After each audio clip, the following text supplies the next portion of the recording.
Looks like we have a quorum. Could we conduct the roll call? Dr. Brown?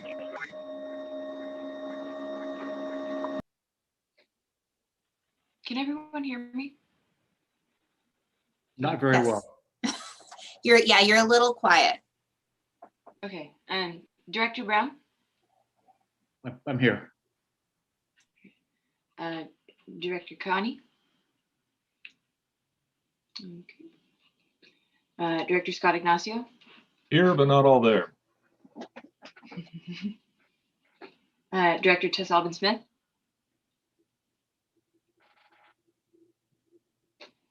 No audio, Tess. Director. All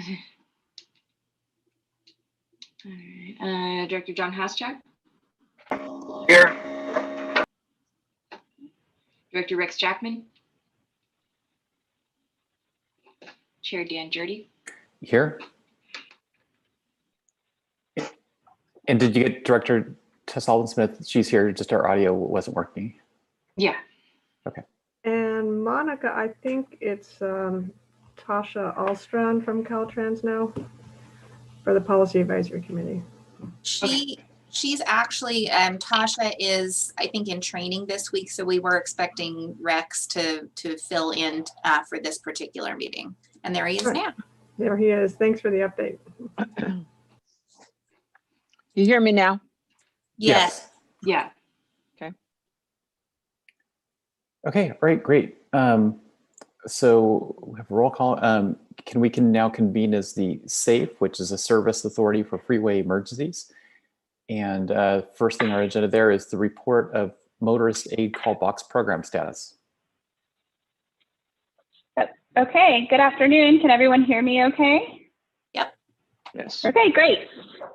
So I did include a staff report for you guys. I wish it was a little bit better news, so I apologize up front. Seems like this has kind of been hurdle after hurdle, and some of you are very aware of that.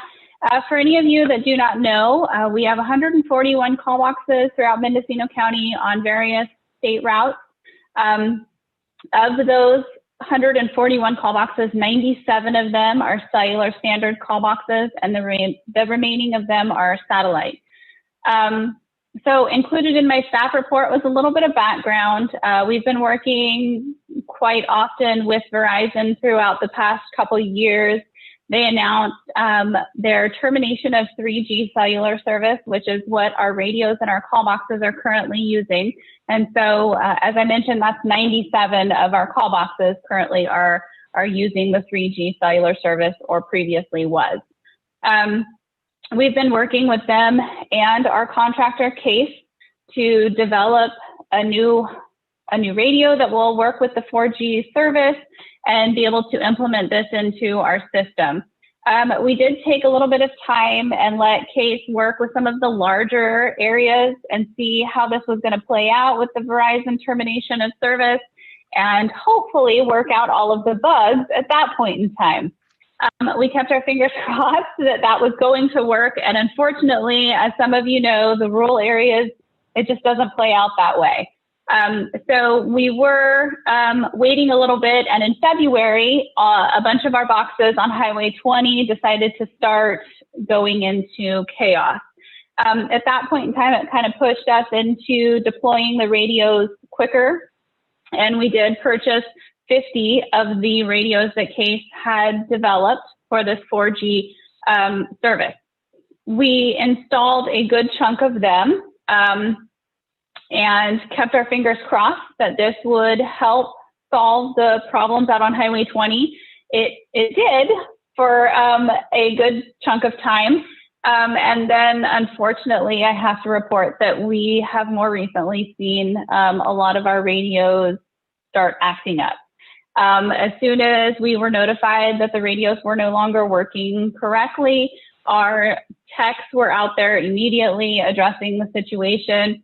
They found that, based on my staff report, we did not have any good news at that point in time, but I am happy to report that I have spoke with Case, and they have found that for some reason, the radios that we have installed in Mendocino and Lake County had deprogrammed themselves.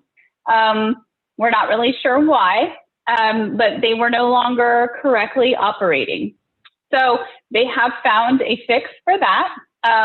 They have been out. There are 2 techs currently out in Mendocino County right now as we speak, going through each and every cellular box that we have, retesting, readdressing everything, making sure that we can confidently say that they are working, calling CHP correctly, and communicating with our computer, our maintenance computer. So I hope that we are over most of the hurdles. I can't promise that, and I hope that we're going to start seeing things calm down and that our boxes are back up and running appropriately. We did release a PSA that most of you or all of you did receive out to the community to try and keep them in the loop of what was going on. I feel like it's a little premature to pat ourselves on the back yet. I'd like for these radios to give us a little bit more time under our wings to make sure that things are really operating correctly before we send out a new PSA saying, you know, we've done this and it works and it's looking good. I really don't want to jinx us at this point because we really aren't there yet. So with that, I know it seems like we've come to you with several hurdles, which we have, but we continue to make progress, and that's all we can hope for in a technology world at this point. With that, I'm happy to answer any questions, and I apologize that I don't have a better update for you.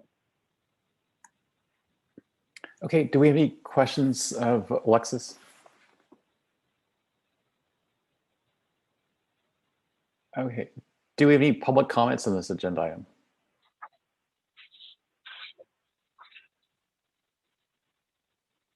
Okay, apparently not. Great, well, thanks for the update, and we appreciate that the technology is changing, and hopefully you guys will get a appropriate technology to work with the 4G. Okay. Thank you. Yeah, and you know, I'll just add one thing. We, Lexi had been in touch with Case and hope to have them at this meeting to, you know, answer any technical questions. Fortunately, there were no technical questions that came up, but we are still, they weren't able to be at this meeting, but we're hopeful that at a future meeting, they'll be able to come and provide some more information. All right, well, we also have the adoption of the fiscal year 21-22 safe budget.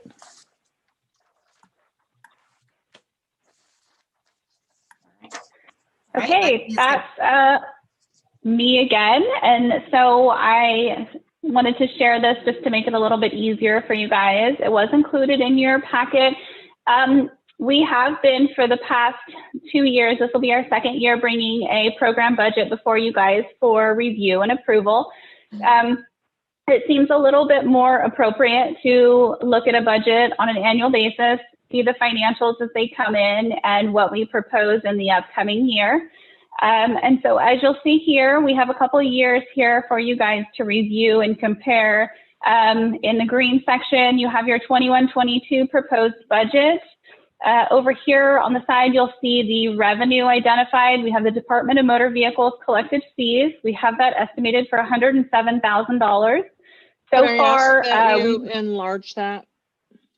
Sure. I was trying to keep the notes for you, but that'll be a little bit easier to see. I apologize. Yeah. So for the proposed 21-22 year, we have $107,000 for the Department of Motor Vehicles. We have $2,500 estimated for the interest, for a total of we have also the carryover that we unexpended balance we project at $133,904, giving us a subtotal of $243,404. Moving down into the expenditures that we proposed, we have the Dow, the administrative Dow contract, which really isn't a proposed number. This was actually approved in the extension that you guys reviewed. The planning contract as well for DVC, that's the planning work for the SAFE program, which is $18,110. new installations and upgrades. So I did want to mention quickly, as you'll note here in the 2021 actual column, we have $49,976 expended. As I mentioned previously, we have been able to purchase 50 radios so far. They are, we did actually get a little bit of a deal on them, so they weren't as expensive as we had originally intended, but they are going to be a little bit more expensive. And so we have $100,000 set aside to finish out the radio deployment. Existing system maintenance, we have $10,000.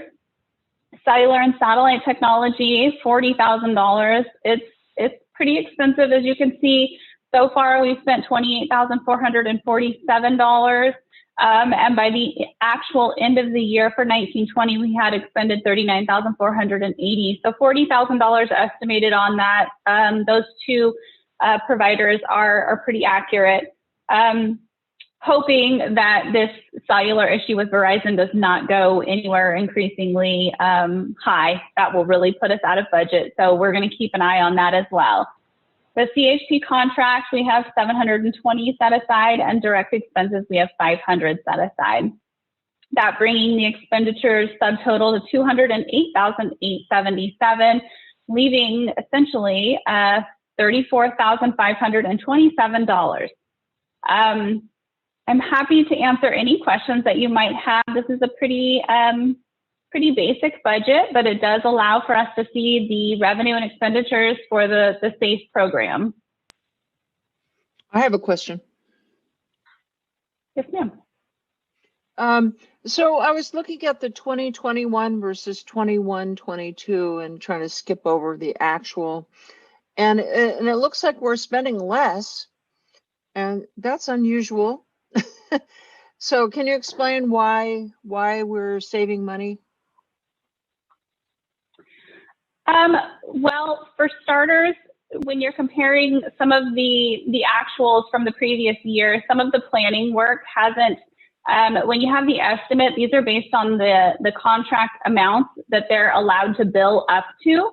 And the planning contract actually has not fully expended their contract every year. And there's also the new system installation and upgrades.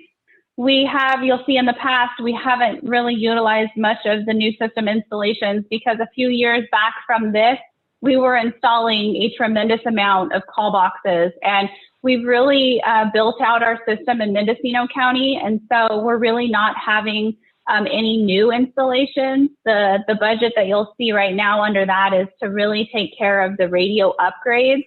And after that, we're really hoping to be able to get this system to maintain itself financially so that we're at a point where we don't have many new installs and we're basically rolling through each year with the administration and monitoring the maintenance that we have of the current system.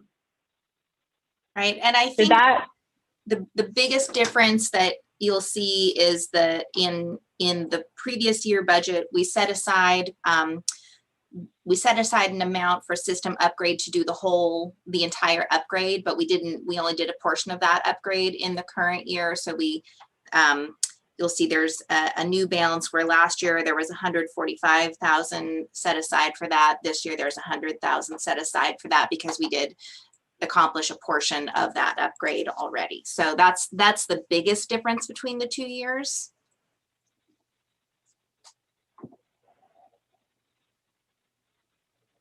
Okay. Any other questions?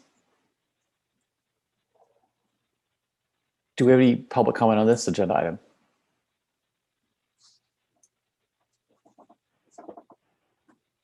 Okay, not hearing any. Would someone like to make a motion to approve the SAFE budget? I'll make a motion to approve the 21-22 SAFE budget. Brown. Ignacio seconds. Okay, can we have roll call? Director Brown, Yes.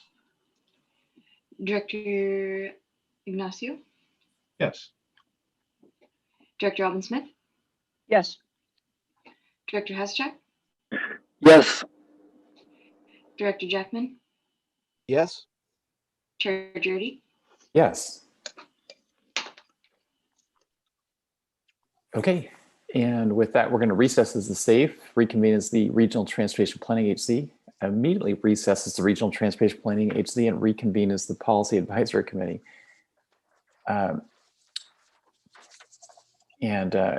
Now we're going to go to public expression on non-agenda items. Do we have any public comments on items that are not on today's agenda?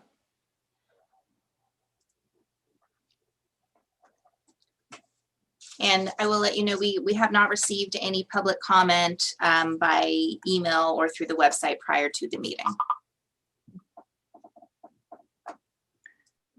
Okay, if we don't have public comments, we'll go on non-agenda items. We'll go straight to presentation of the project development of the update opportunities to provide input into the Caltrans project nomination process.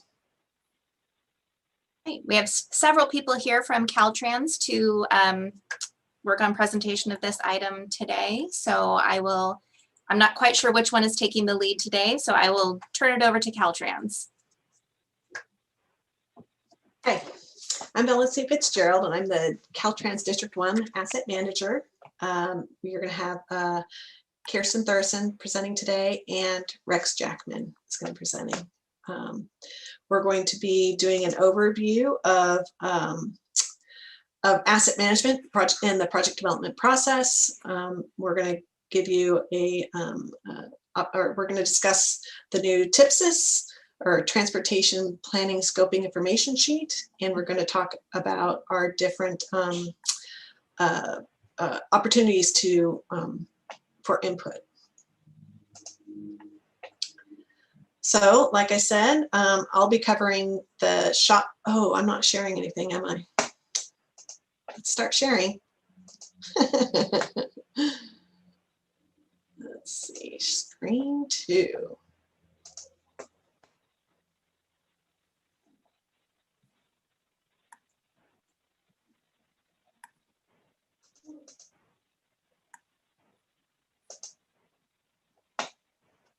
All right, can you see that? Yes. Okay, great. All right. Get going. Okay, so like I said, I'm going to be going over the project nomination and portfolio change management, project portfolio change management in the asset management overview for the shop. And then Rex is going to go over the transportation planning scoping information sheet. And then Kirsten's going to be reviewing project input opportunities and the SB1 competitive program project nomination. Okay. So in addition to meeting the criteria that are in SB1, SB 486, and MAP 21, we use asset management because it preserves the assets and minimizes their whole life cost. It provides a transparent prioritization process, creates a financially sustainable framework, provides a methodology to improve performance on a long-term basis.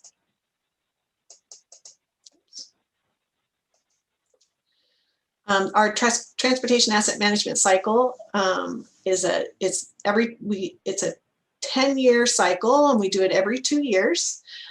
In what we do at the beginning of the 2-year cycle, of the 2-year cycle, is we measure our inventory. So we're measuring the inventory, how much, and also the condition of that inventory, and the inventory being culverts, pavement, bridges, and there are actually about 32 different assets that we are measuring.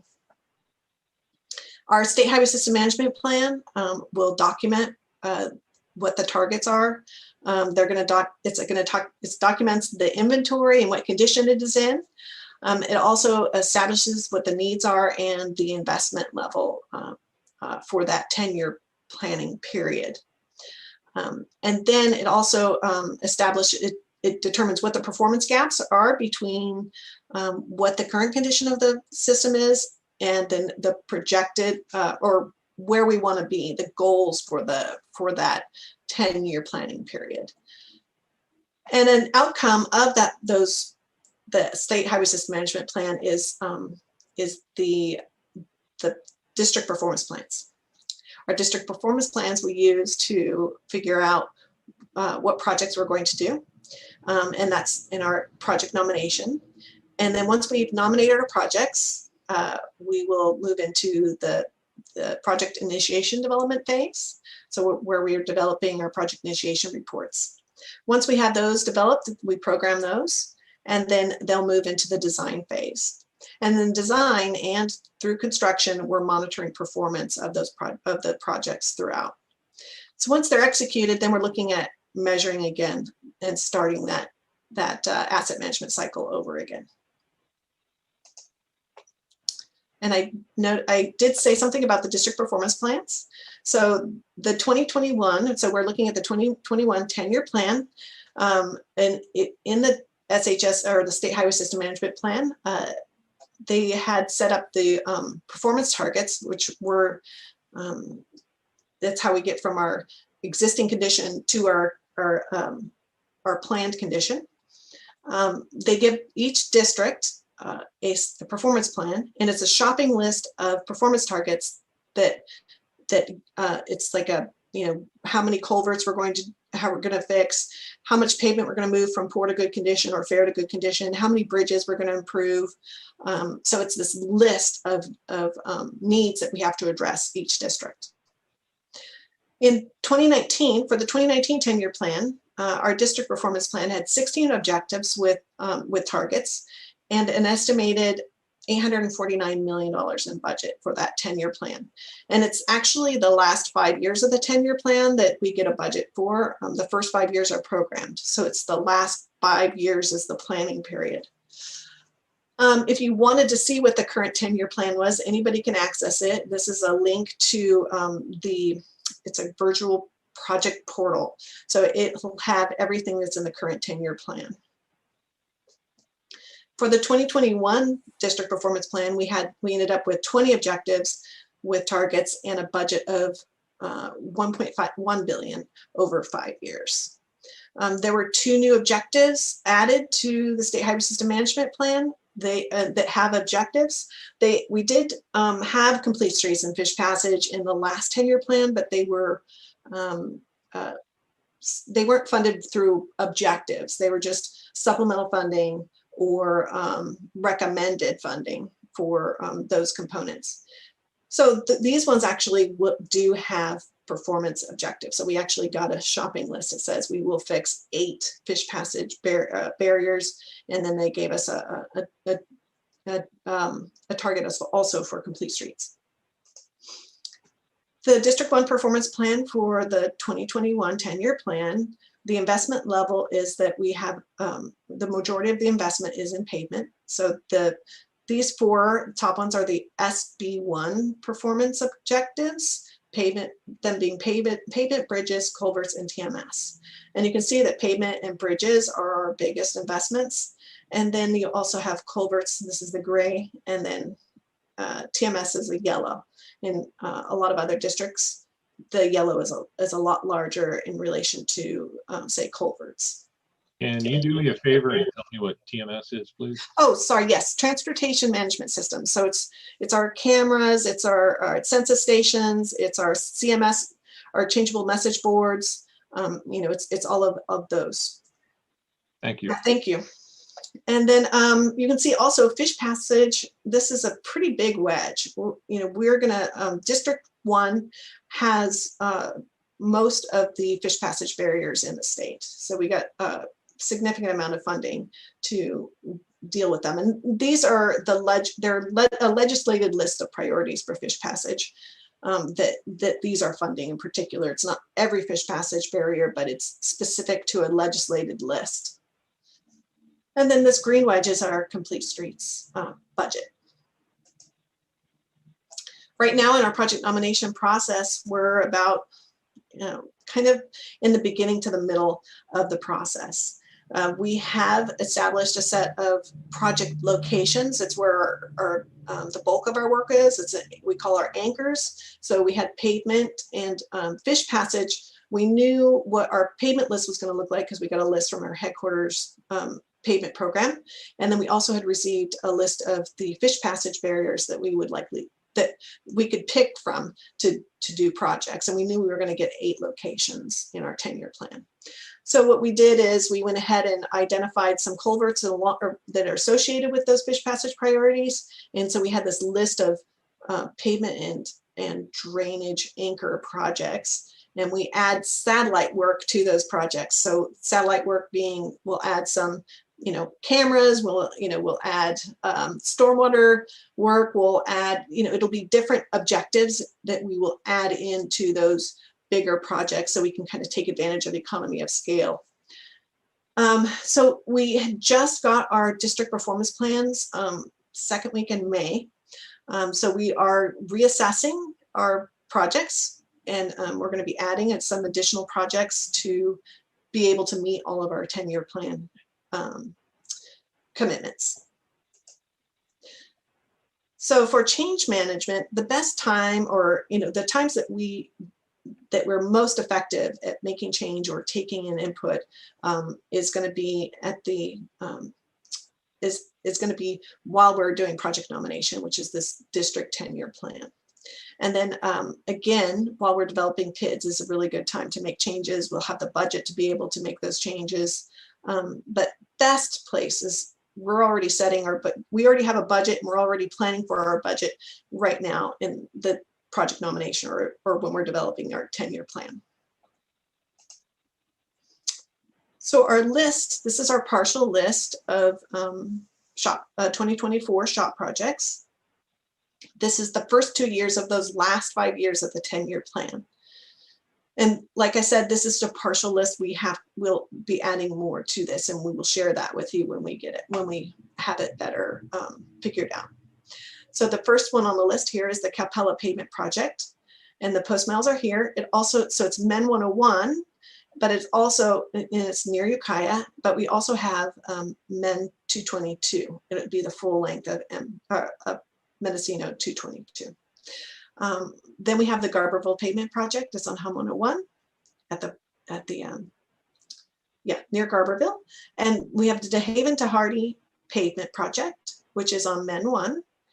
We have Prairie Creek pavement, which is kind of on the border. It's got some of Del Norte 101, and it's got some Hum 101 on the project. For Cummings pavement, it's on Men 101. It's post mile 81.4, so it's up in the northern part. We also have a Lakeport pavement project, which goes roughly at the end of where the 29 Expressway is, all the way to the 2029 intersection. And Hum 36 drainage, this one's going to be a multiple location drainage project. The 2 fish passage barriers that we're going to be addressing, which came off the high priority legislative list, are Fox and Wilson Creeks, and we've listed the post miles here. And then we have a Men 1 drainage project, and this one is again a multiple location drainage project, and the fish passage location we will be doing on that project is the Powderhouse Gulch fish passage barrier. And then lastly of the proposed new projects is Fern Bridge Scour, and we're also going to be doing a deck rehab. So we're going to be doing some work on the piers or below the piers, and then also on the deck. And that's on Hum 211. Program projects. So there's some additional, for that budget, we have some additional projects that are already programmed that we're currently working on that will impact the budget for those projects. And those are, it's a multiple location Del Norte 101 drainage project. We have also a multiple location Men 128 drainage project. And then there will be a Hum 101 Eureka Slough Bridge will also be impacting that budget.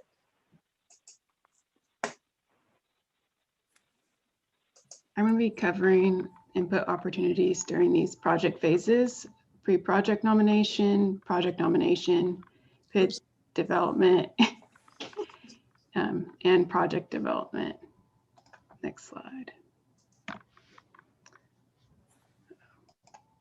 So during pre-project nomination, input. This is not exactly a project phase, but it's ongoing, and it's these inputs we can receive at any time.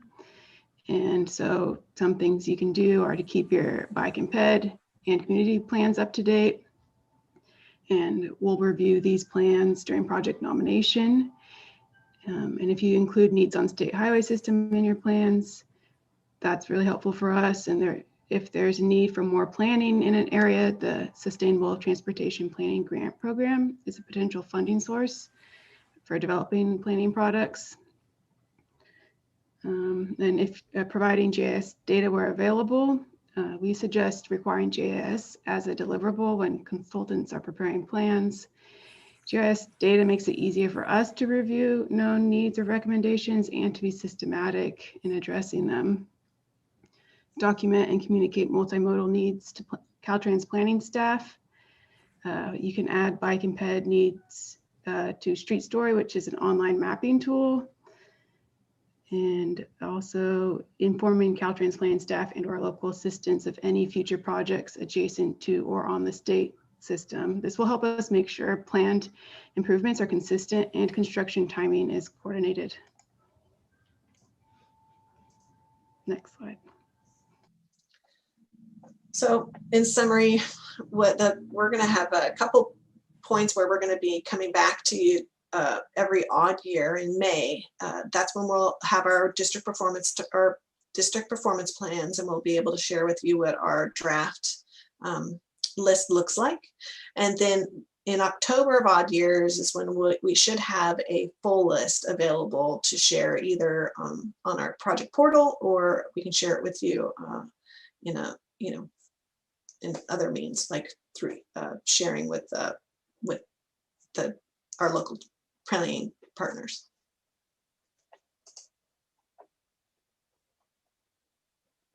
So for project initiation document input, this is the PID, and this is the first phase of a Caltrans project, and will set the scope, schedule, and budget, and is required for the project to get programmed. And our PID schedule for SHOT projects it's a 2-year cycle that starts in July of every odd year. The exception being safety projects, which can be added at any time. And on average, our PIDs take 6 to 8 months to complete. More complex projects take 1 to 2 years. And then our programming happens in October of odd years. And during PID development, the input opportunities are during the project initiation proposal meetings. And this is the PIP, what we call the PIP. So the PIP meeting is the first meeting of a project where we get conceptual approval to develop the project. And attending these PIP meetings can help us identify and scope and highlight anything we should be aware of early on. Then there's the transportation planning scoping information sheet, which we call the TIPSIS. And at around the time of the PIP meeting, we're developing the TIPSIS, and this information sheet includes a review of current conditions and existing planning documents in the project areas. And Rex will be covering this a little bit in more detail. Another opportunities for scoping alternatives. Often with complete streets, there are more needs identified than can be addressed in a project, and you can help us scope second alternatives in case there are project cost savings or new funding is available. And then we've started doing quarterly status reports, and this will be a list of all projects in development in your county. And then a request by the RTPA, you can request more specific information about a project. We just request that we get a 4-week turnaround. Next slide. So for SB1 competitive program project nomination input, so these are non-SHOT projects. The state-sponsored PID nominations happen in March of every year, and we have the opportunity to request resources to write a PID that doesn't have funding for implementation. So these bids can be used in applications for SB1 competitive programs like the Active Transportation Program, the Trade Corridor Enhancements Program, and Solutions for Congested Corridors Program. The projects we submit for this opportunity are typically regional priorities, and we coordinate with the RTPAs on submittals. It is a competitive selection process statewide, and Caltrans headquarters determines which projects get resourced. Projects must demonstrate alignment with state goals, and we've had success getting nominations for Blosser Lane and Willits, Lucerne Complete Streets, and most recently Broadway Middle Couplet in Eureka. So for grant applications, you can use the state-sponsored PIDs for developing applications for these SB1 programs. And the next round of applications is expected in summer of 2022. And Caltrans applications typically go through headquarters for approval, and then usually a small number are approved to submit an application. Alternatively, the RTPA can submit an application with Caltrans support. Alignment with state goals is needed for letters of support for regional or local projects, and District 1 staff may be available to assist with grant applications if the RTPA is submitting an application for a project on the state highway system. Next slide.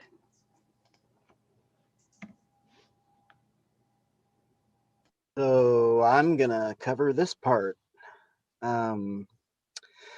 So we have a form that was developed a few years back, and it's been revised recently, and it's called the Transportation Planning Scoping Information Sheet. So in keeping with our reputation for having loads and loads of acronyms, which you've heard a number of today already, we call this the TIPSIS.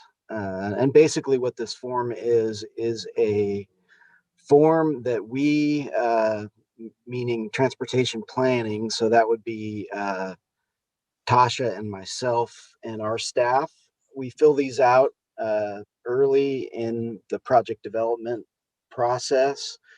And what it is an opportunity for us in planning to communicate with the rest of the project development team, any of the information that we might know of related to the project location, or other aspects of the facility that we're going to be working on, whether it's, a bridge or a paving job, or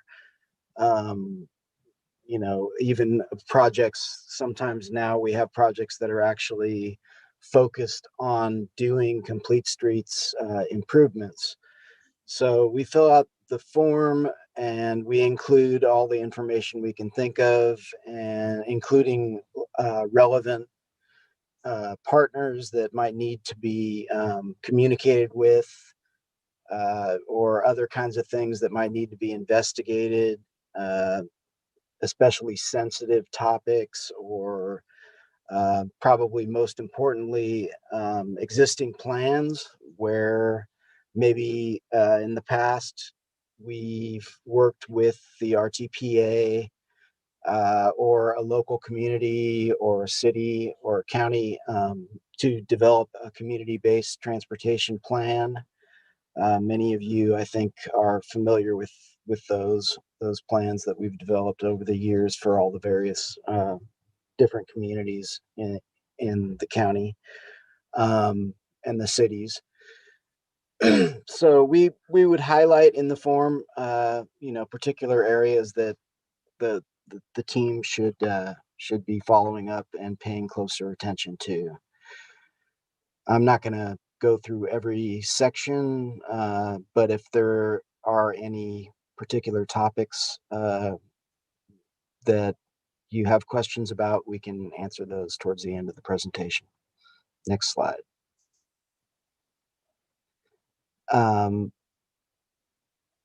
So yeah, basically you can see within the form, it's fairly detailed.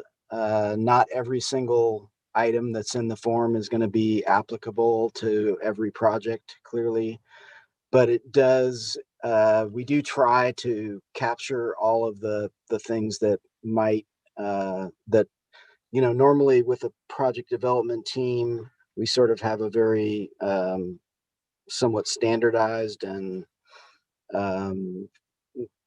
you know, following a formula methodology for project development.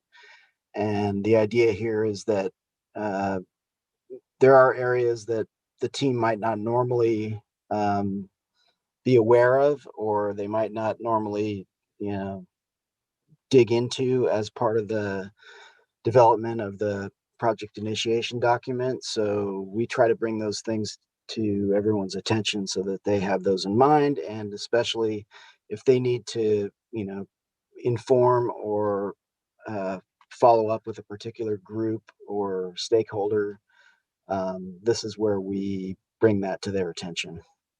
Next slide. And this slide, I think, is going to be presented by Yeah, I got it. Kirsten. Yeah.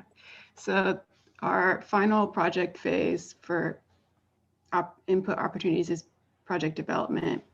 And this takes place after the project initiation document is complete. Typically, the projects will get programmed and move forward with project development. And during this time, we can customize ongoing communication.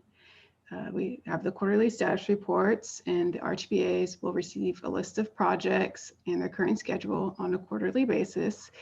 We have milestone reporting and project change request updates, which can be requested to monitor when a project meets major milestones, for example, when it moves into the next phase or has a change in scope, cost, or schedule. And then public engagement plans. Projects that have a high level of interest, perhaps because they're proposing a significant change or they pass through a community, might need public engagement plans, which identify elements of the project that the public can influence, how input can be sought, and the timing for those input opportunities. Ideally, the need for a public engagement plan is identified during the project initiation the PID development and begins implementation after the project has been programmed. Next slide. So we've covered the 10-year shop project nomination, the new TIPSIS process and form, and then also our where we think are best places for project input and our communication opportunities. Are there any questions for us?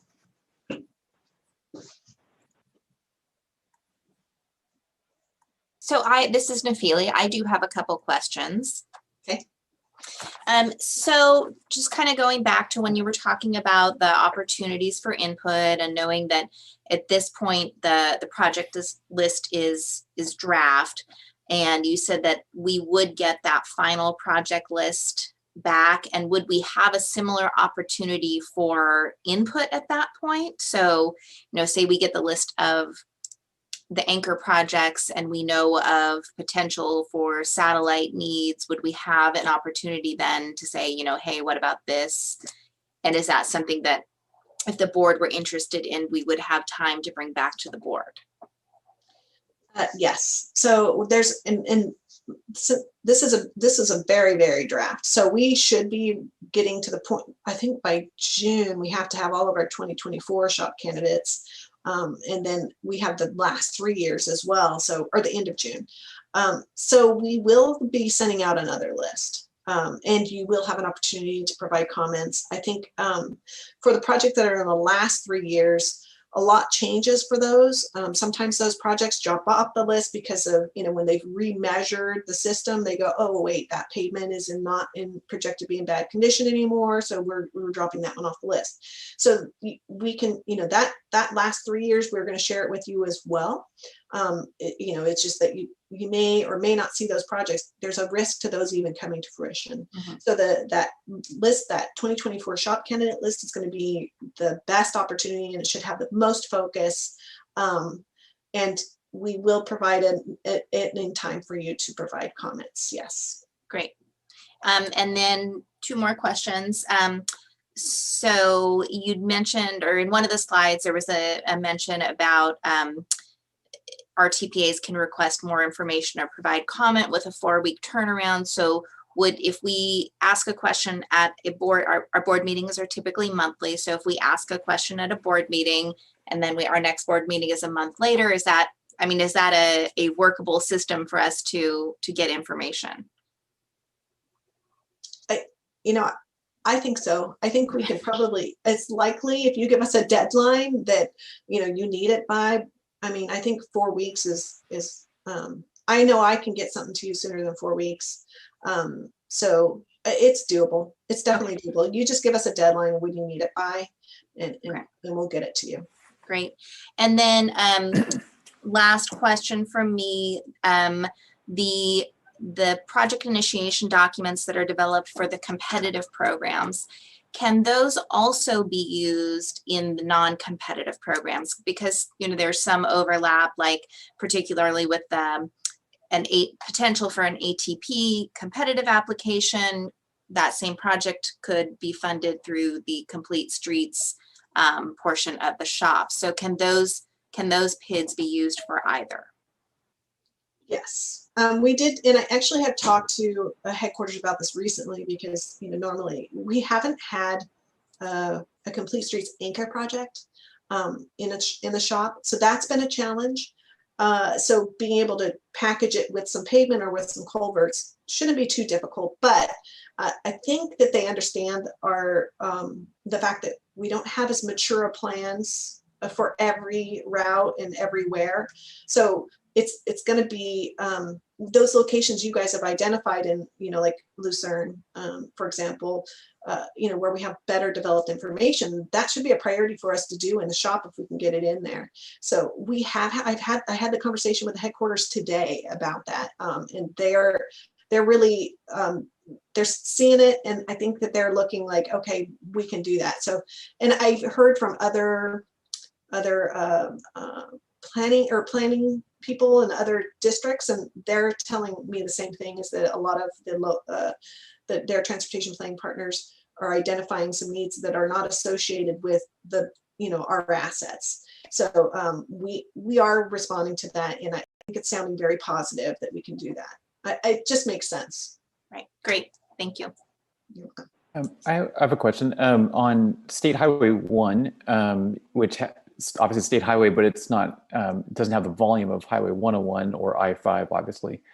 But there is the Pacific Coast bike route that's on Highway 1, and Rex is familiar with it, and maybe you are as well, that north of Fort Bragg, there's an opportunity to divert some of the traffic. Almost all the bicyclists are traveling south, taking advantage of the prevailing winds at their back if they travel south.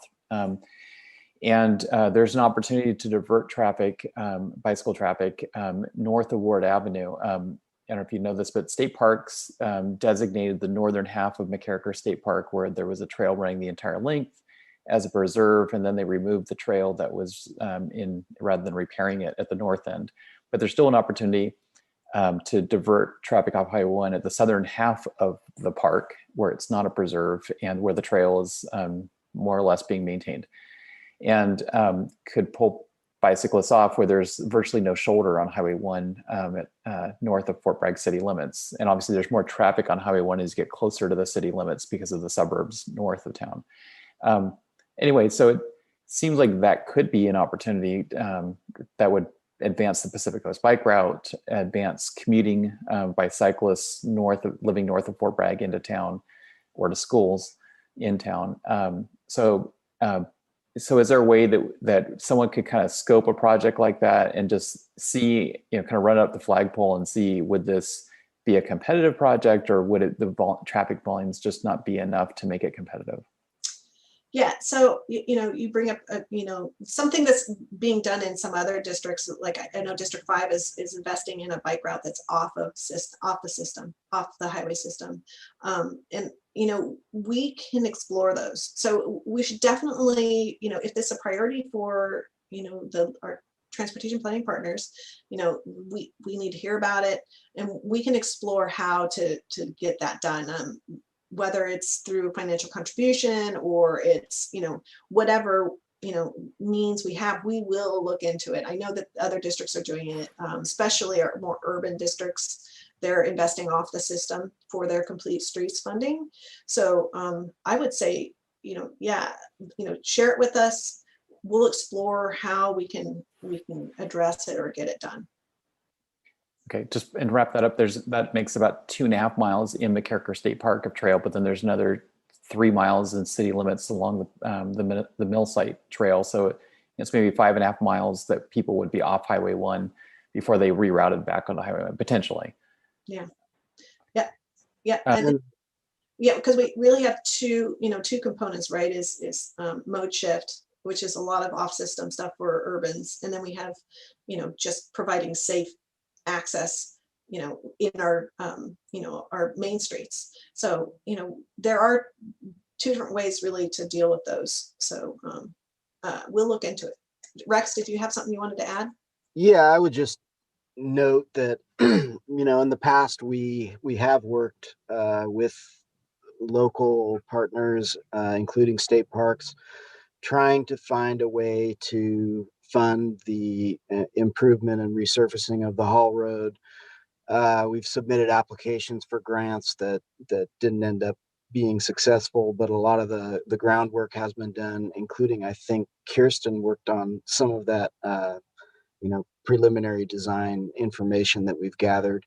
So this, the fact that we do have these programs that are dedicating more money and in more flexible ways does bode well. I know that the community has been super patient and keeps at it as far as trying to get this project realized. And I would just say, that patience will eventually pay off. Yeah, we're changing the way we do business. It's happening, so there may be a method for us to be able to get it done now, whereas we couldn't do it before. Okay, appreciate that. Tess?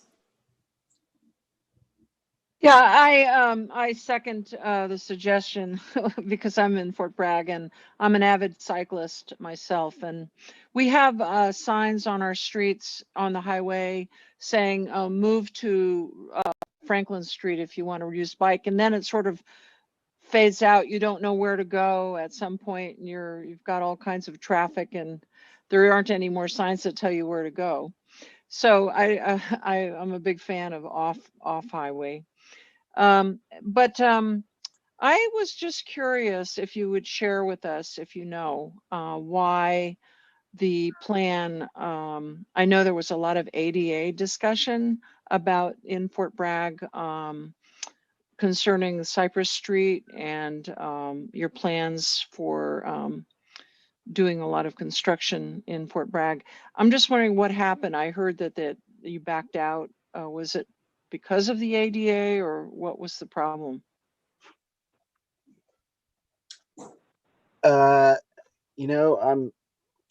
I'm not 100% certain what the question is, or if there's a particular project that you're thinking of. Highway 20 and Highway 1 was a big, huge project going to happen.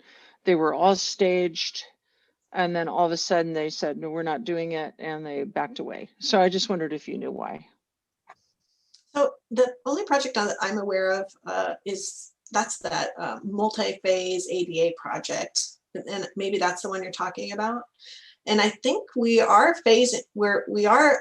working on a phase, and they did expand it.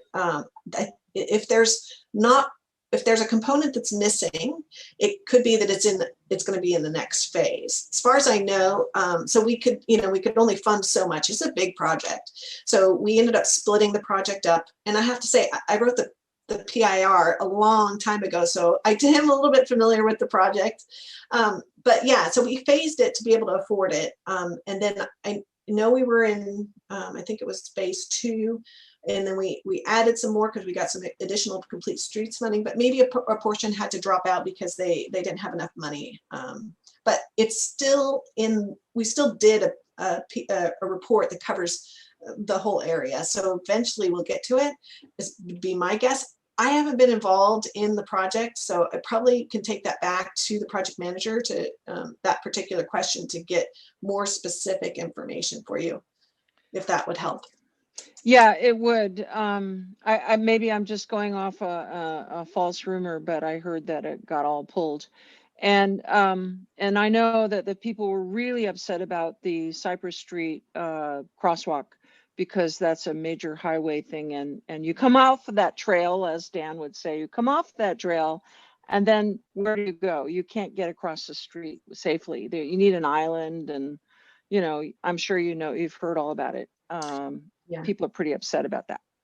Yeah, I'm writing it down. Cypress crossing. And I do vaguely remember that they were prioritizing the work. And so maybe it could have been one of the things, if it was going to push the schedule at all, they may have chosen to pull that part out. But if it's still that we can still do that work later on. We still have a project initiation document that covers that. So I wouldn't say that it was gone for good, but I will check with the project manager and get back to you, Tess. Real bone of contention here. Okay. Can I ask a question? I know the city of Fort Bragg is also doing a project that was going to be, initially there was actually going to be some overlap in the two, but then they coordinated with Caltrans so that the projects are now complementary. And so I wonder if maybe the changes were because of that. This is total speculation on my part, but I'm wondering if that could have been why there were changes to avoid, this overlap in projects. Yeah, there was that coordination too. I do remember hearing about that. So it could have been that as well. I'll make sure that the PM reaches out to you personally, Tess, if that. And does anyone else want the information, or just have the project manager contact them? I would like to know also. Thank you. Dan. Yeah, I would as well. Okay, Scott? Okay. It's Scott. Scott, did you have a question or a comment? I thought I was raising my hand to get that information as well. Okay. Okay. Got it. Anyone else? John, do you have any questions or comments? No, not right now, thanks. Okay. Jim, do you have any questions or comments for Ukiah? No, I have no questions. Okay. All right. Thank you. Do we have any public comments or questions on this item?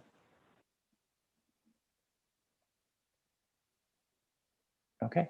Not seeing it. Really appreciate your presentation about this process. If it existed before this, I had not heard of it. So it's interesting to learn how Caltrans, develops projects and this planning process, and the insider tip about knowing where people can be most effective in influencing that project list. Thank you for the opportunity, and yeah, please reach out to our Rex and Tasha, and to provide us with your input, because we really want to make good projects. So thank you for the opportunity. Okay, thank you. All right, well then I think that may take us to our budget.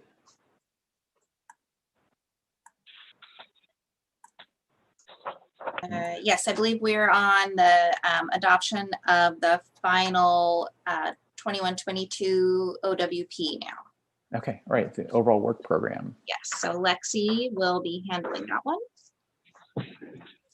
Okay, thanks, Nafili. Again, I am back with the final overall work program for 21-22. I brought before you the draft just for review in the budget presentation at a previous meeting. This document actually begins the process back in October. We solicit planning application projects. We review these applications with the Technical Advisory Committee. We draft the draft document. We present that to the TAC. The TAC recommends that for submittal onto Caltrans by March 1st. We have received the comments from Caltrans. We have incorporated them into our final document. And now we are here before you with the final overall work program for the 21-22 fiscal year. This document does include some small amounts of carryover, or I shouldn't say small amounts. We have included some carryover projects. You see before you the financial information that's included in the OWP. You did receive the entire final document, but for informational purposes, here's all of the projects that are included in the final overall work program and the funding sources. The final overall work program totals $862,480 with a total of 14 work elements. Obviously, we will be bringing back the amended overall work program, hopefully in August, to have actual carryover for you guys, since I mentioned this does include only estimated carryover for a few of our projects, including the pavement management program, the local road safety plan, and the trench cut fee study. We will know more by the close of the fiscal year if Ukiah does intend to carry over any of these funds. And we do have our new project, the local streets assessment and shared roadway agreement for Point Arena. So with that, I will offer any questions that you might have. I don't want to go into great detail. I did at the previous meeting. So if you guys have any questions for me, I'd be happy to answer any for you.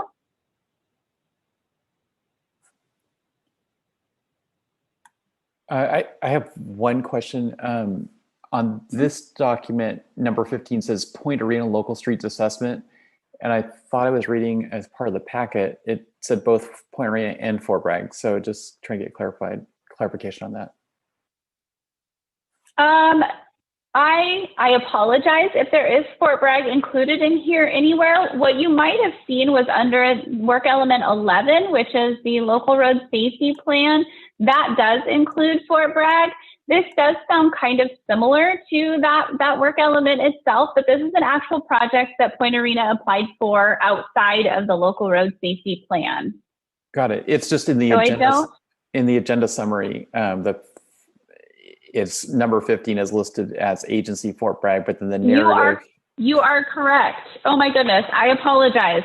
Under the agency, it says Fort Bragg. I apologize. That is a typo on my part. It does not include Fort Bragg. I apologize. It is only Point Arena. Okay, great. Darn. Yeah. I'm sorry, 15 was a carryover work element that was the Fort Bragg element previous. So that was a typo. All right, thanks. Okay, do we have any questions about the work program budget? Okay, do we have any public comment on the work program budget?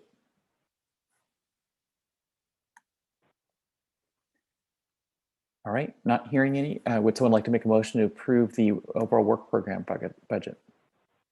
So moved. Nice. Second. Okay, got a motion and a second. Can we have roll call?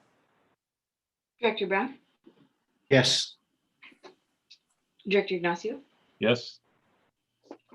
Director Alban Smith, Yes. Director Haschak, Yes. Director Jackman, Yes. Chair Dirty. Yes. Okay, great. Well, then that takes us to item 9, which is the fiscal year 21-22 Regional Transportation Planning Agency and COG budget. And that one's mine. Good afternoon. So you've got my staff report there, and there's a separate budget attachment that you will have in your packet. And I did make some corrections to that after I had a chance to proofread it a little more thoroughly after the board packet went out. So I'd like to review briefly my staff report first, and then screen share and just show you the few minor cleanups that I did. There were no changes to the numbers on that. So in May, you had your workshop. I made a presentation then, and we went over a lot of details at that time. And I'd like to just tell you, summarize what I've said in my staff report of the changes since that time. So you now have recommendations from all of the committees, all 4 committees, the Executive Committee, the Technical Advisory, the Transit Productivity Committee, and the Social Services Transportation Advisory Council. So there are total revenues of 13.3 million and total proposed allocations of 12.9 million.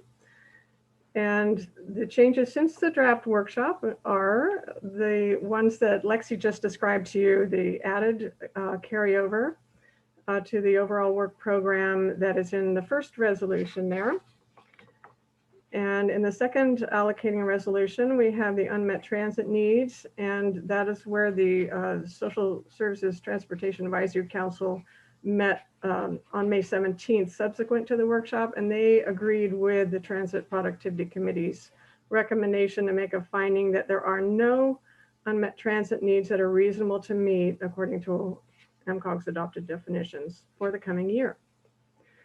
The third resolution is for public transit. And I just want to let you know that I have collected all the data for the required findings for this allocating resolution according to the Transportation Development Act, TDA, to fund Mendocino Transit Authority's annual claim.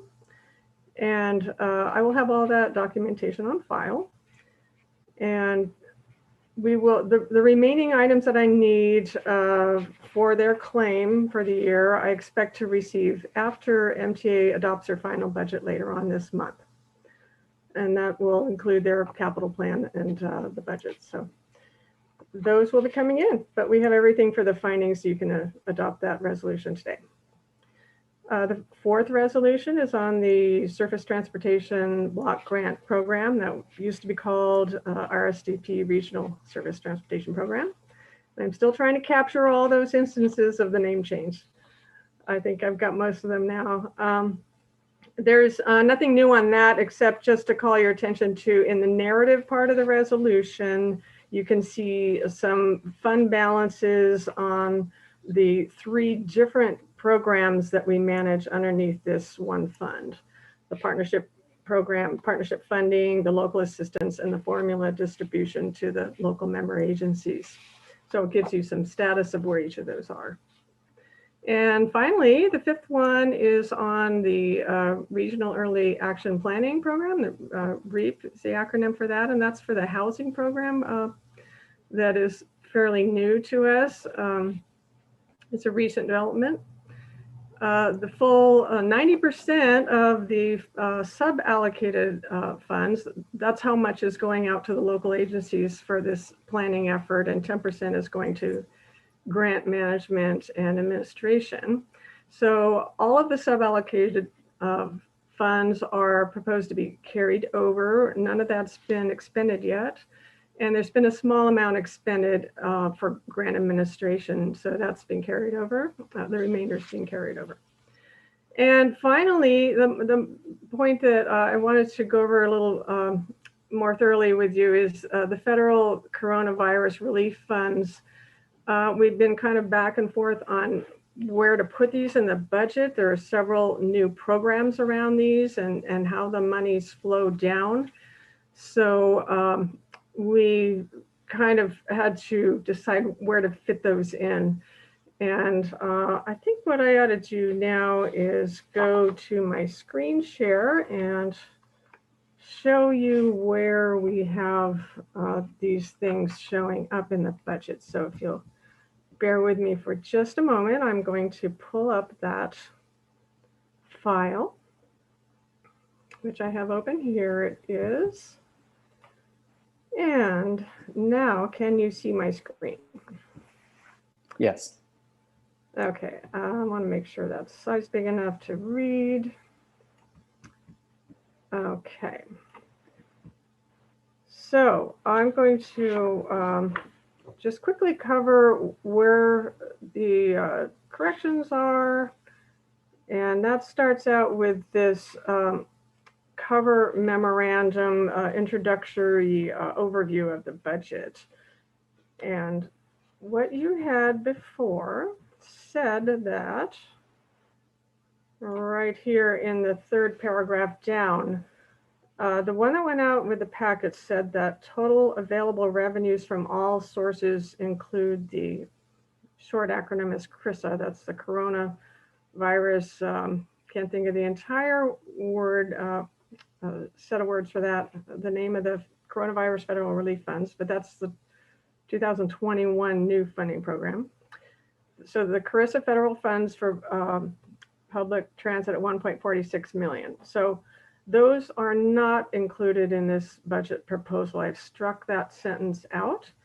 And the reason is back when we were talking in May at the workshop, we hadn't quite resolved where to put those. And the meeting, it was pretty big agenda. We didn't really have time to drill down into that question with you. So staff has kind of resolved what to do. And we're putting that in an information section, and I'm going to show you that because those funds do not flow through MCOG's fund accounts.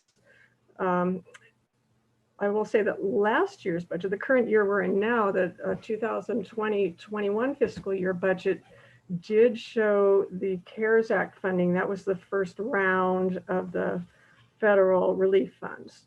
And that was because at that time we were concerned that we might not see all of the local revenues materialize according to the budget estimate. And so we wanted to show where these, where the funds would come from to backfill any losses. And as it turned out, as I've been reporting right along through the year, we have not had losses from the local sales tax. In fact, we've had increases. So that's not a concern this year in this new budget. And so we didn't think that needed to be shown as MCOG revenues. So that's the first change right there. Here's a small one. Oh, I'm very sorry. I've got to turn off my phone. Excuse me. Where was I? So in that same paragraph, I have this number of, it's now 523,044. Just such a slight difference from the number I had before that it still comes to 14.7% is the increase that MTA will see in available revenues. And I apologize, I'm getting this noise. I can't get to it. It's on the iPad over there, a call coming in. So moving on, other than that, I just updated this number for the percentage of administration costs is, I said it was, let's see, where am I? Below 4%. Yeah, it is. That's my new number. I said it was about 4.5% of all of our revenues. It's actually 3.7. So it's a little bit lower. It looks good. And other than that, I'm going to go to the second page of that cover memo, this description for transit here. Let's see if I can make that show up a little better. Again, I had mentioned this 1,459,000 and change that was the this CRISA fund. Here it's the name of it, the Coronavirus Response and Relief Supplemental Appropriations Act of 2021. That's where we're seeing the funds come in this year. It doesn't come directly to us though. And here in the new updated version here, I'm giving you, I just also noted the CARES Act funds. And I'm going to show you where these appear in our budget numbers. So that's that page. And let's see what the next thing is. I'm going on to the budget tables. You have the one-page summary right here. This one, no change. Oh, excuse me. This one, no change there. And then the 4 pages of details. And I'm going to the last page of that. That's page 4 of 4. And maybe if I get rid of this sidebar, you can see the whole thing. Okay, so you'll see here this section called information. That's just supplemental. It doesn't figure into any of our budget numbers. Here's where we resolved to put those federal relief funds. And while we were at it, we thought, okay, let's show you what other funds don't flow through the budget as well. So what you've got here are the CARES Act right there. We started to have last year, and that went directly to MTA. So here was the 2 million that MTA had available to them, and here's what they actually expended in the current year, 557,000. So there's this balance of 1.5 million left over. So that carryover amount is included in this year's information figure, 2.9 million. So that has both last year's 1.5 million CARES Act and also 1.4 million of the new CRISA, as they call it, funding. So there's your 2.9, almost $3 million that MTA actually has access to. And other than that, we added in the other CRISA funds that do actually flow through MCOG. But part of it goes through the STIP, and that is not through our cash accounts. As you know, that is something that is programmed in the State Transportation Improvement Program. And so there's about 1.2 million right there. And then the rest of it, it's called, they're using the same formula as our Surface Transportation Block Grant Program, but it does not flow to us through the program. It is actually just using the same formula for distribution. So that's what that 400,000 is down here, 423,875. So between those two, and I think this is something that the board adopted last month. This council adopted a formula for distributing that down to the local agencies for this 1.6 million here. And I have a little description of what that's all about right here in your notes. So I just wanted to show you where those funds ended up. And finally, the last thing is we decided while we're at it, let's just add what STIP program funds are available, are actually programmed for MCOG in the State Transportation Improvement Program. And this is from our Regional Transportation Improvement Program. 1.756 million there, and that is in the current year 21-22 here.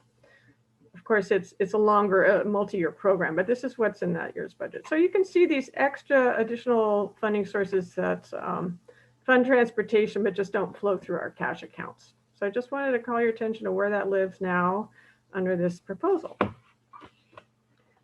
And other than that, I did a few updates just to try and catch up all the narratives to these last minute changes. And you've got here this explanatory notes on funding sources. I've just updated that. So basically you'll find here again, I've updated down here.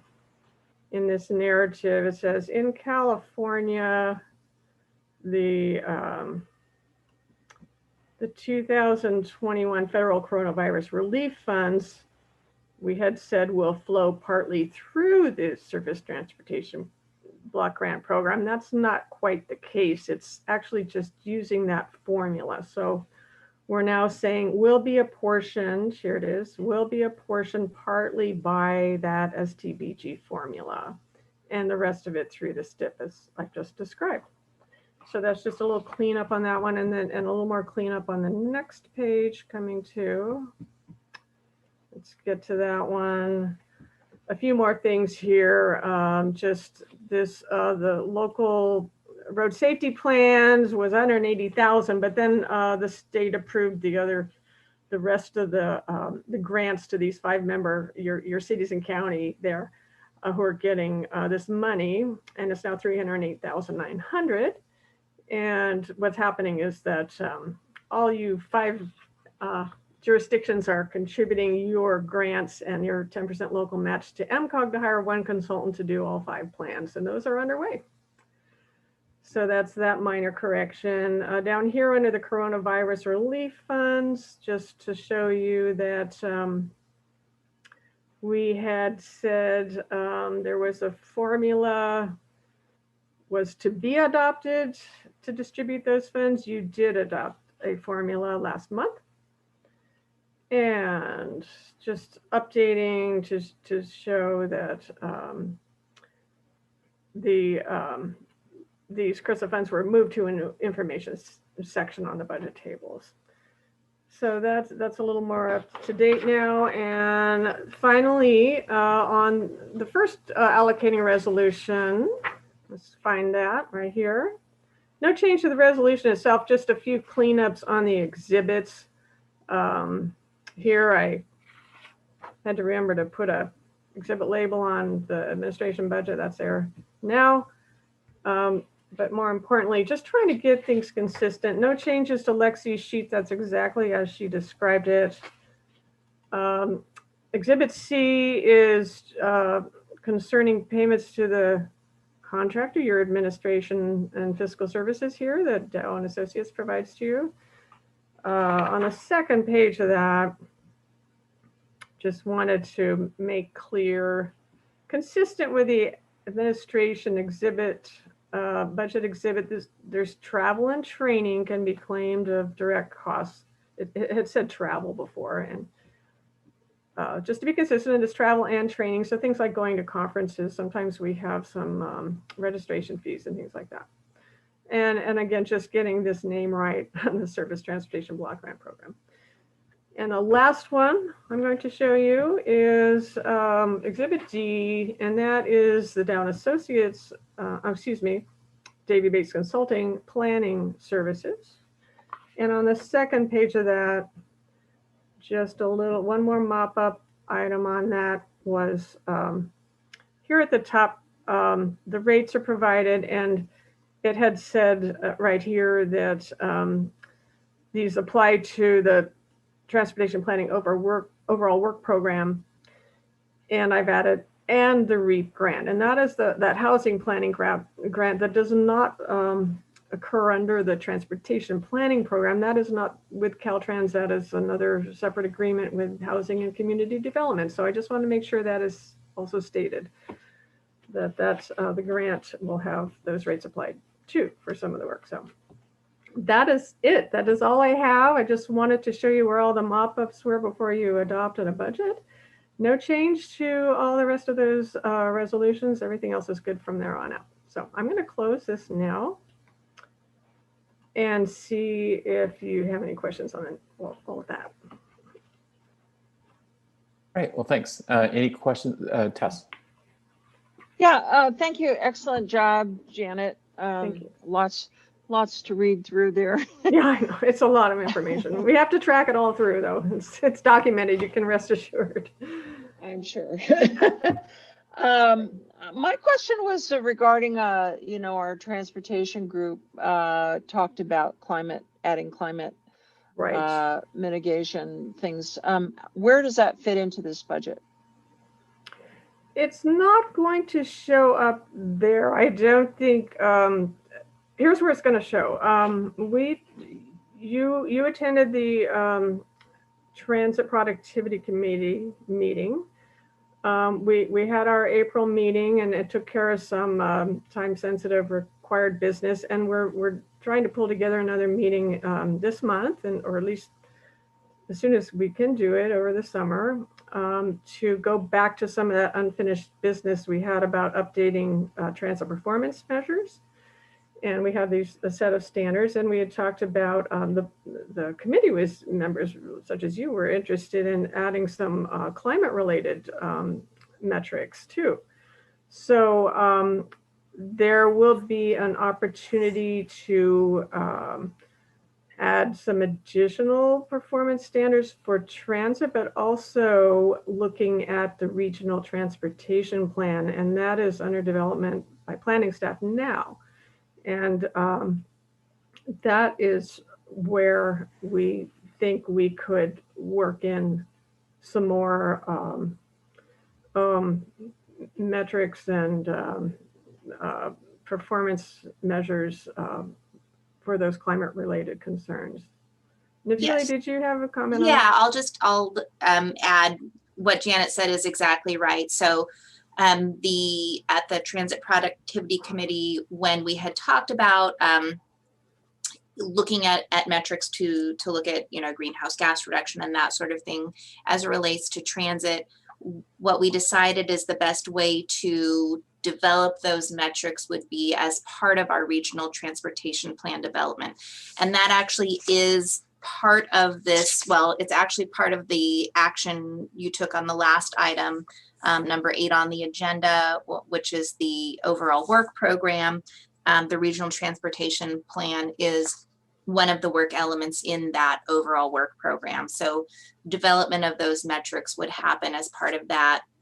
It does specifically have a transit element that's part of that plan, and then also a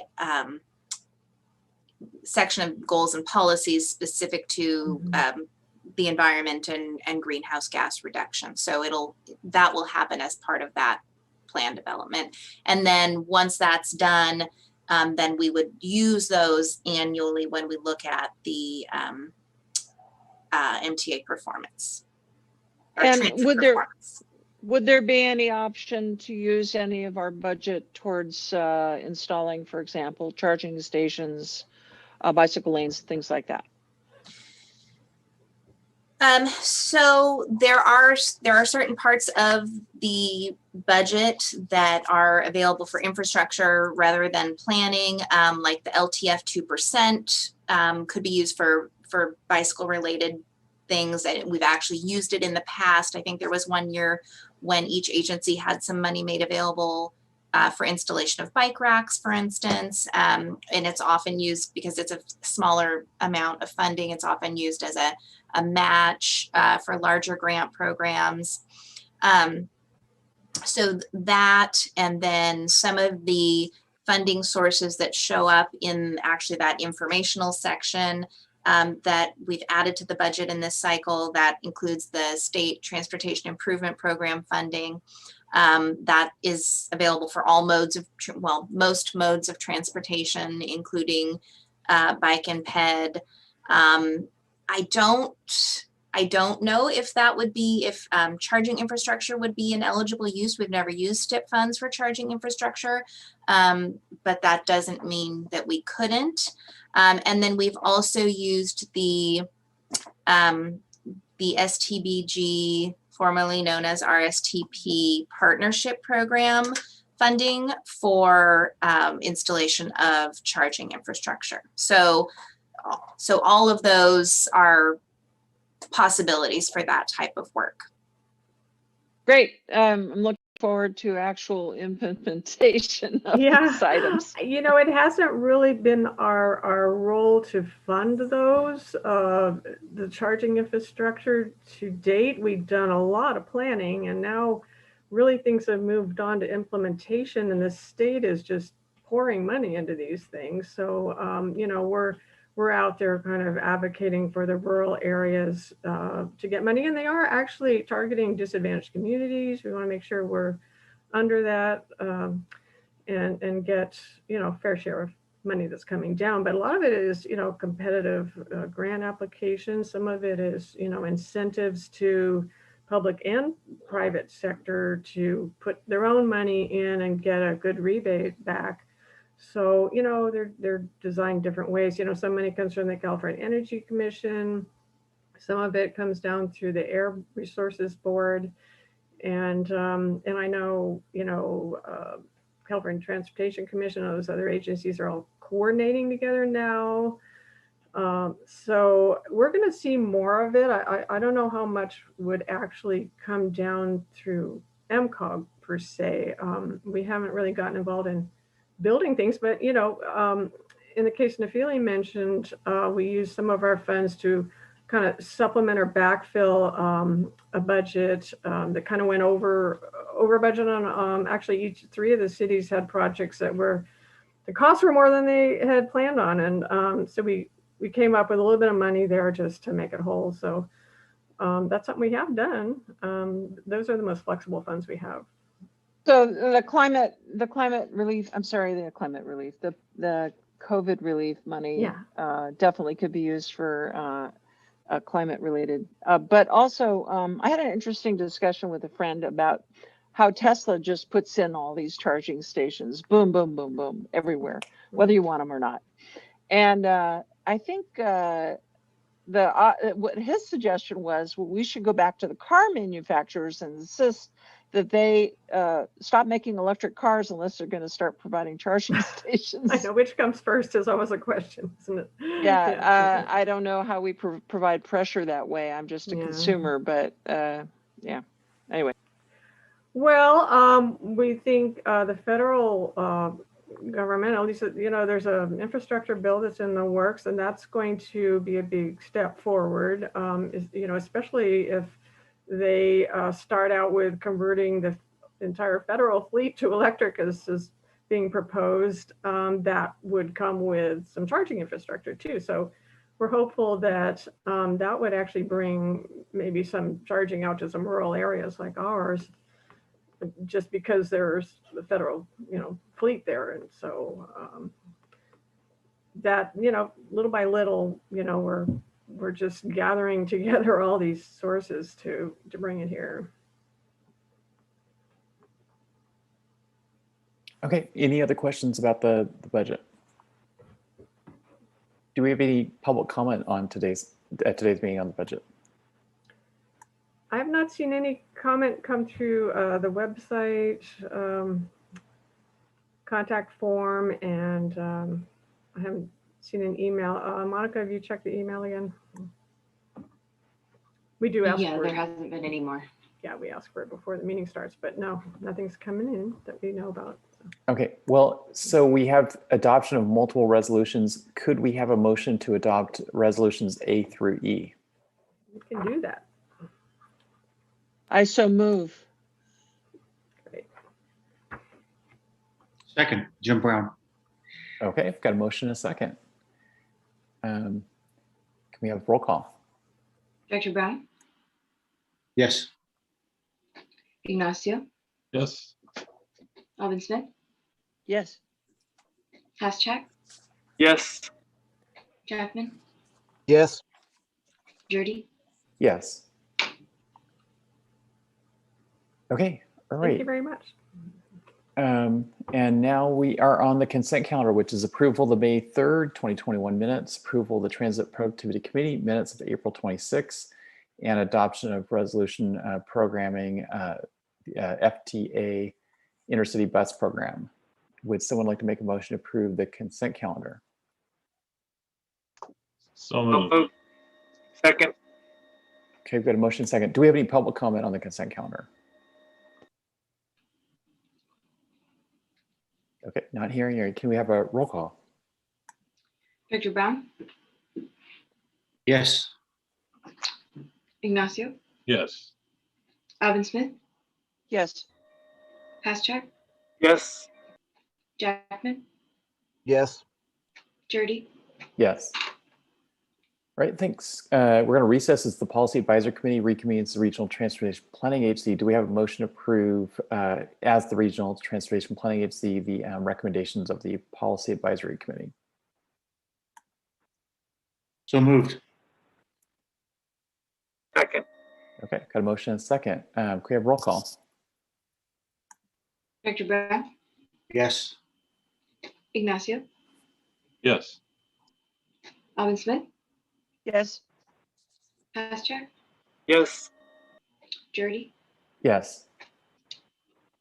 Okay, all right, thanks.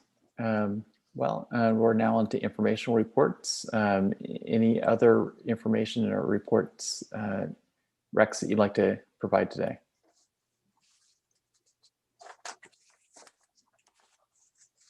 Just getting myself reconnected here. I'm not sure to what extent the details have been communicated to everyone, but I'll reiterate that Tatiana Alstrand we've completed a reorganization that was in the works for quite some time, and Tatiana will be taking over my role on the Policy Advisory Committee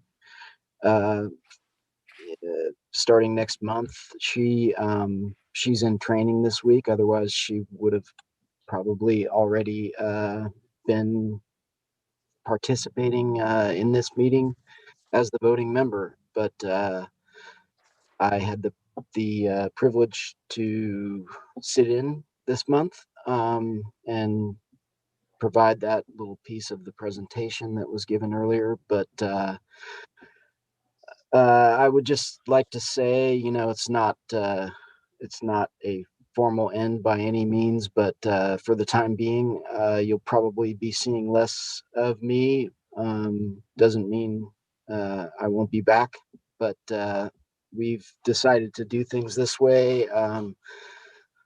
Partly for efficiency, it's going to give me the opportunity to focus a little bit more on my one of my main areas of interest, which is local development review, CEQA review stuff for the whole district. And Tatiana is, you know, her, I think, main area of expertise. She recently was promoted, and her main area of expertise does involve regional planning. So you'll have a very strong support there in her work with the MCOG staff and you all. Again, I'll be around, but I wanted to thank everyone. It's been fun, and as I said before, I fully expect that I'll be interacting with y'all, you know, on and off. The other thing that I would mention is that we've kind of changed the way that we're producing the report and maps. The report is in the packet this month. We're still working on having that table translate into a map that hopefully is in the most user-friendly format possible. But the report is there. That was produced with the help of our project management manager, Jen Buck, and she'll be providing that report, I think, in the future for future board meetings and TAC meetings. If anybody has any questions, I will try to address them. Okay, thanks, Rex. Jim. Yeah. So Rex, before you go, and you're sure going to be missed, you got to give us a little bit of background information on your background behind you. It's absolutely, whenever you're talking, I stare at it. Is that art that you did? Is it art that you've purchased? Can you just give us a couple hints? That is a photograph that I took of the beach, actually in Mendocino County. It's just like, you know, a photo staring down at some rocks, but I put it through a processor that used to be online.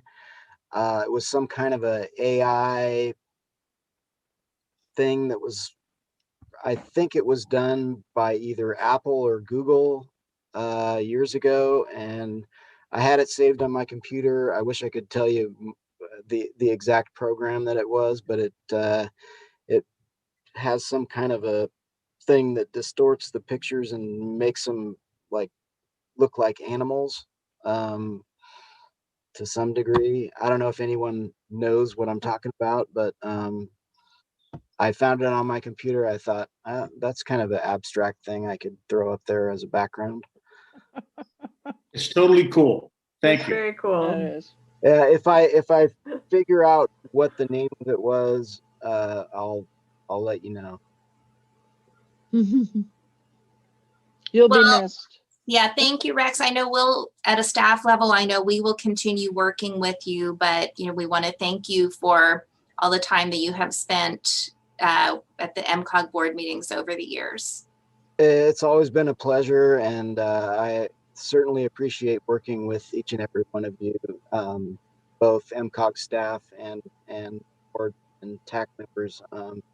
But again, it's not really for sure goodbye. It's just I'll be more focused on a few other different areas. Thank you. All Thank right. you, Rex. Okay, thank you. Mendocino Transit Authority. We don't have a report. Thanks. Okay, thank you. North Coast Rail Authority. Well, thanks.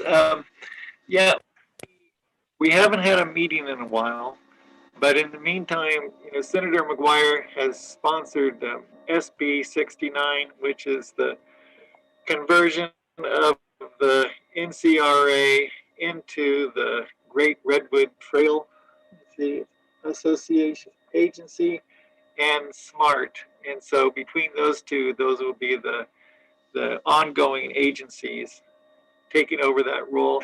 The Mendocino County Board of Supervisors did a letter of support for SB 69, and it's in the packet, so I appreciate that.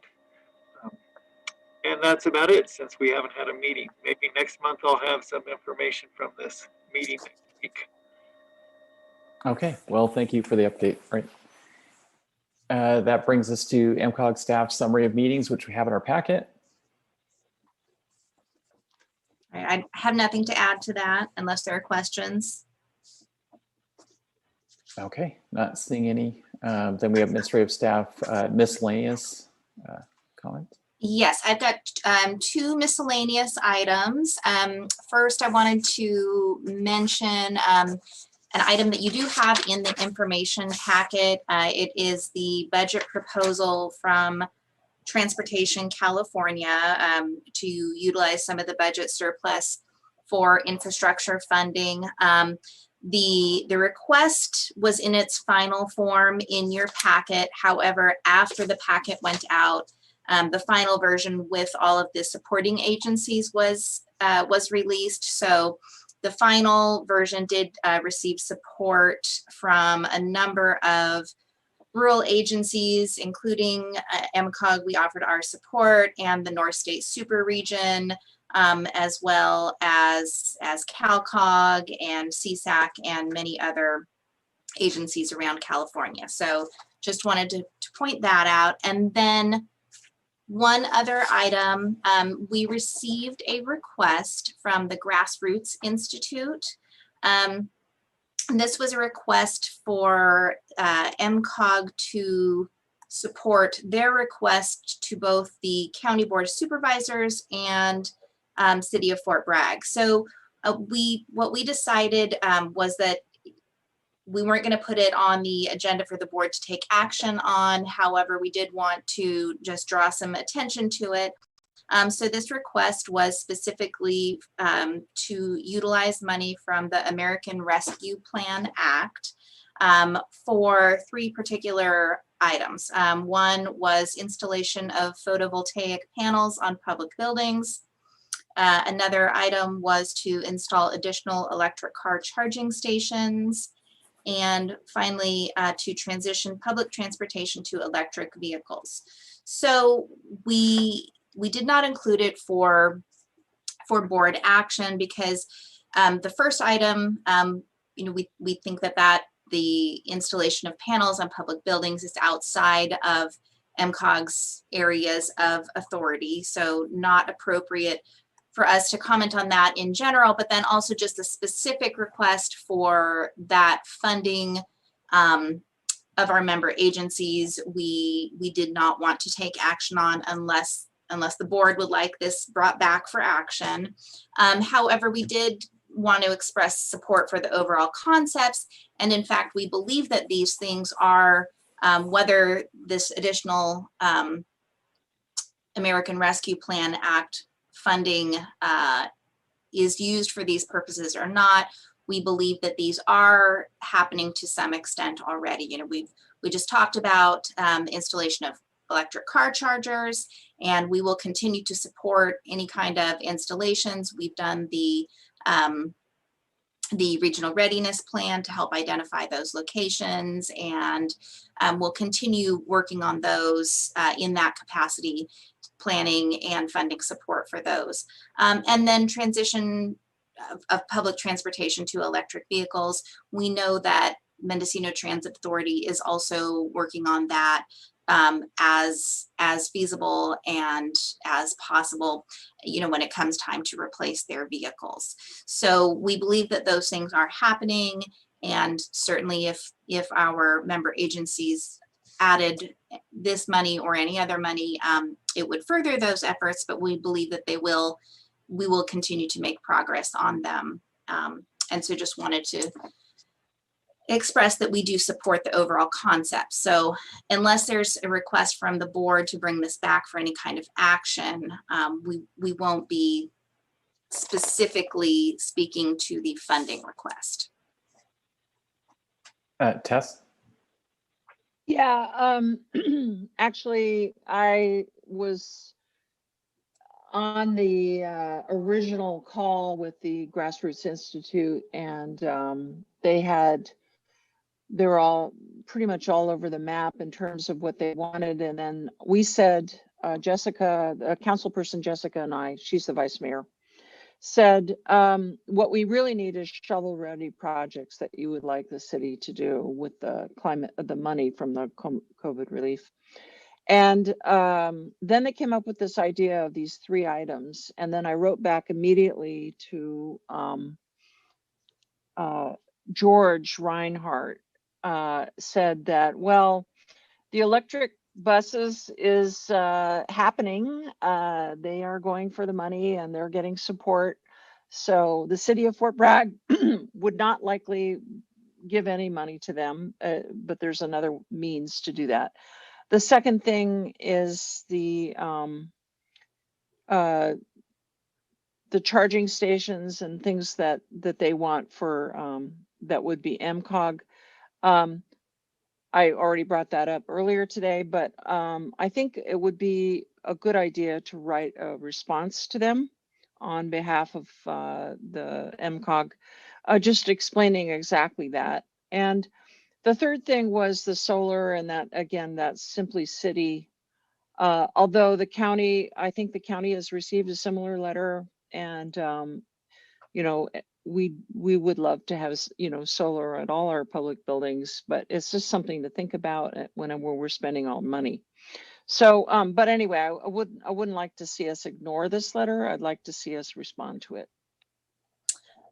Certainly, and we sent a sort of an informal response, I guess, to them, acknowledging their request and sort of explaining all the things that I just mentioned, but we can follow up with a more formal response as well. And then, you know, before we move on, I do want to mention sort of on the same topic, but going back to the Transportation California budget proposal that I just mentioned, it did include support for actually and I believe that this is supporting something that was proposed in the May revise, a $1 billion appropriation to invest more heavily in the charging and refueling infrastructure necessary to support the state's transition to zero emission vehicles, trucks, and equipment. So I suspect that we may be, you know, depending on what happens with the budget, we may be seeing some additional funding sources coming out specifically for charging as well. Yeah. So I appreciate that, Nafili. And I think the primary information that I was getting from the Grassroots Institute, feedback anyway, was while there are many charging stations being installed throughout the county, with the exception of the Tesla charging stations, which we all know are only available to Tesla car drive owners, that there are relatively few fast charging stations. And the reason for that, of course, is because it's so much more expensive to install a fast charger. So I think that the question is, when we have any advanced knowledge of charging stations being installed from this point forward, I think a question we might ask is, does the charging station array include any fast charging stations? And if so, what's the extra incremental cost to bringing in those fast chargers? Maybe that's where we try to direct some grant funds or other funds that the county or MCOG might have access to at least make sure there's a few fast chargers scattered throughout the whole county that aren't Tesla only chargers, because especially to the extent that our county is, welcoming visitors from out of the county, they probably really need the fast chargers. They're probably not going to be sitting in a parking lot for 8 hours while they let their car recharge. So anyway, so that's the main thing that I thought was kind of new information that I was getting from them that I don't know that's been fully addressed yet. Can I make a couple more comments as we're getting into this? Yes, we do need, just basically some key, anchor points around the county for DC fast chargers. But yeah, focus chargers on the use case. There's so many ways people can charge.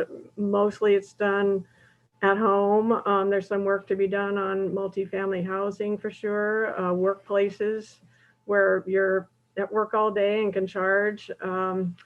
There are a lot of different ways to charge. Commercial establishments, maybe just what they call opportunity charging. You're in and out of a store for a short time, or a restaurant, things like that. But on the highways, if you want the tourists to come, they're going to need, those fast chargers. Probably locals might not need them quite as much unless you're crossing the county, coast to inland, that kind of thing. But it's got to be in the mix. We do need to have enough of those, and we're just getting started with that. But the other comment was on the solar roofs, and sometimes that's really impractical or infeasible, and where I've been saying for years that we'd really like to see those is on parking lots. If we could have more solar arrays on parking lots where there's a lot of heat, on the asphalt. There are hot, sunny, open locations, and guess what? There are electric cars, coming that could charge off of that electricity. So hope to see more of those, solar covered parking.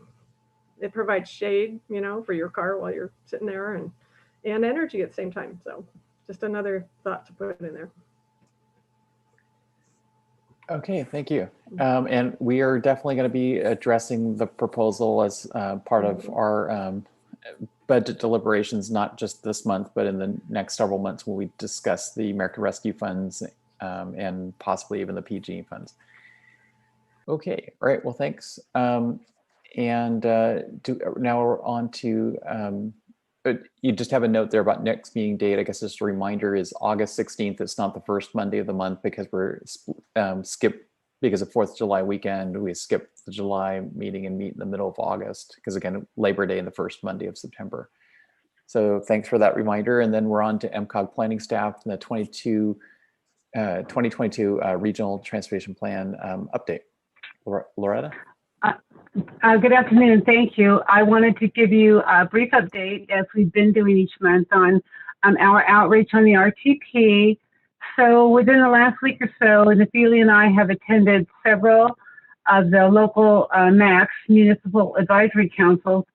On June 1st, we appeared at the Westport MAC via Zoom and gave a presentation on the RTP update. And then on June 2nd, we appeared at the Round Valley MAC and gave a presentation.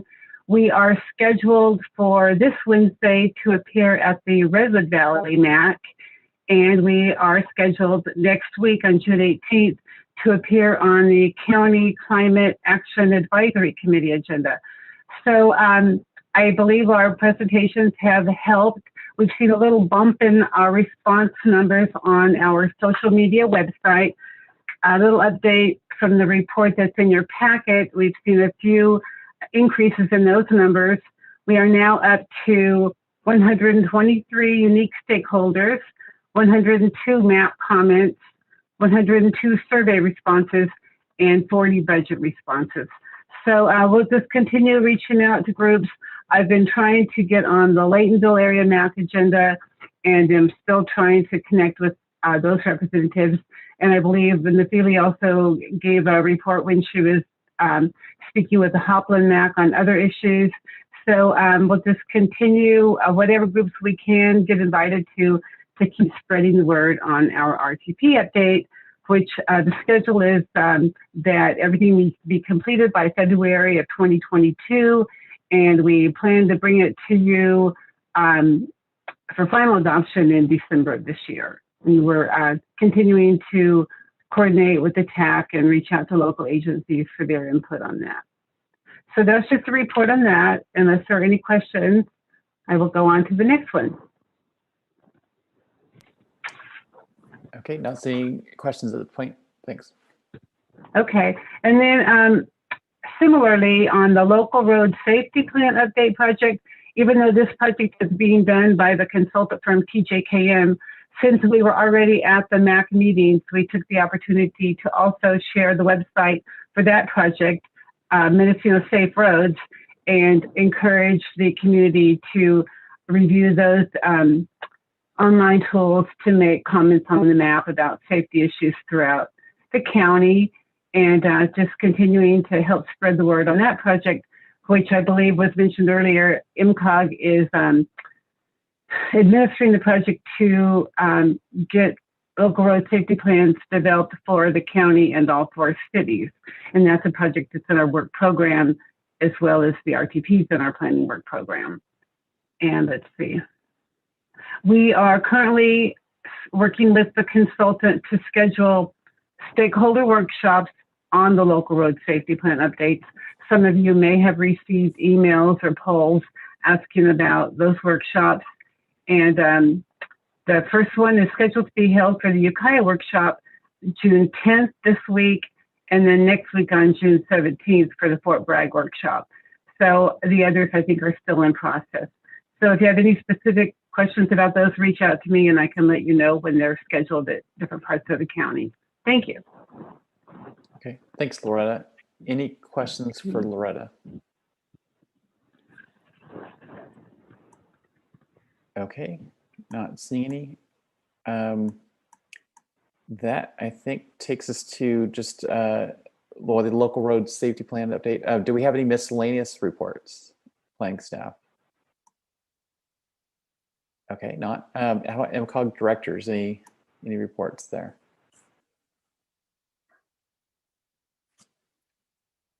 Well, any CalCog updates? If none, I think that means we're adjourned at 3:28. See you guys in August. All right. Everyone have a great summer.